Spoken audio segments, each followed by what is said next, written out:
嗨，我是阿晶，咱今仔要讲的笑话是小苏，一名陆军的班长向新团部报道，听上一张呢由园区的上尉写的便条，内底写讲吼，如果你若会当互伊改缴，这个人嘛是会当牵成的啊。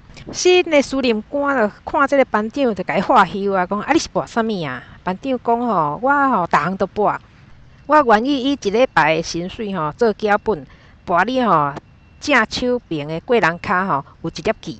这司令官就雄雄讲出来讲，你甲钱囥落来。煞来伊就甲衫裤脱甲腰的啊，证明讲我无记，就甲钱囥伫要落地仔内啊。伊敲电话互迄个原驻地迄个上尉啊，真欢喜，甲伊讲你迄个班长受过我拄仔的教训了伊就毋敢搁伫咧跋啦。莫遐尔肯定啦！上尉讲伊拄仔甲我跋2000箍啦，要你伫咧报道5分钟了甲你的衫裤脱落来。